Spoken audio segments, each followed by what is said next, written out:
I think the American public had made a very big gamble, very big risk with giving so much power to Trump. Let's kind of start with what do you think power is in the year 2025? Trump defines power as fear. Trump says power is fear. What do you think power is? Well, the question is, what do you do with power?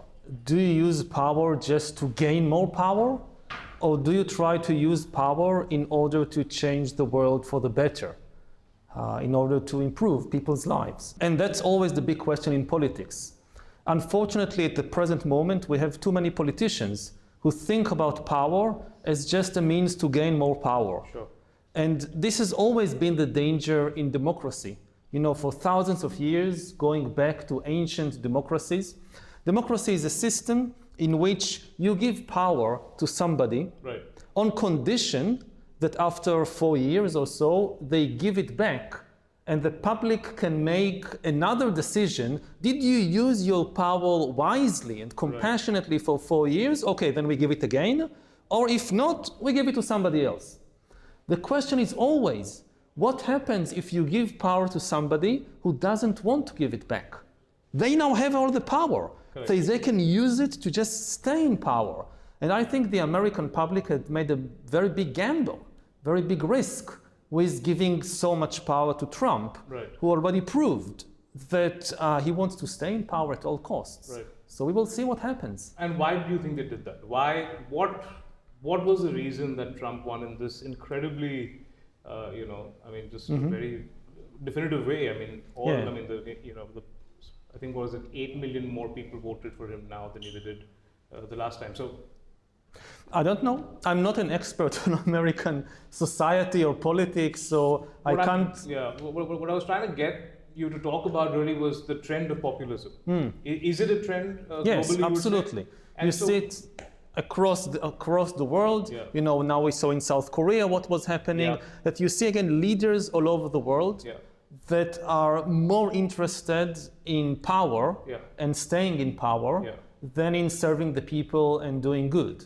But why do we see this happening so often and so many? I mean, the trend, populist political movements are not new. They've been happening around the world all the time.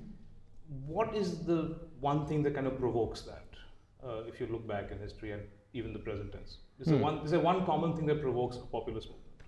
I think at the heart of populism, there is a distrust of humanity, a distrust of human beings.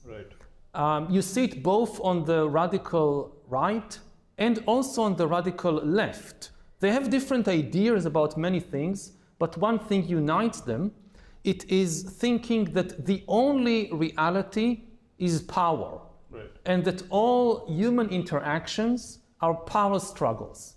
They don't believe, populists, that humans and human institutions really care about the truth.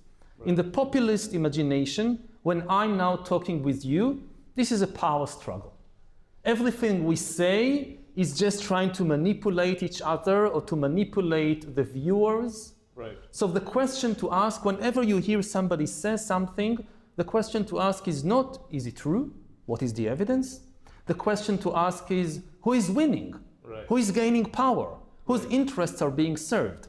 This view of humanity, as if all humans are power-crazy demons, this erodes trust in human beings. It erodes trust in institutions, in the media, in university, in courts. People think, oh, these are just conspiracies of people to gain power.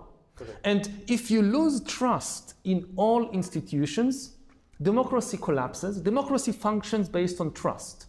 If there is no trust, the only system that can still function is a dictatorship, because dictatorship is built on terror, not on trust. You need to frighten people, not make them trust. Now, the main thing to say about this populist worldview is that it's not just very cynical, it's simply wrong. Yes, humans are interested in power to some extent, but every human being also has an authentic, deep yearning for the truth.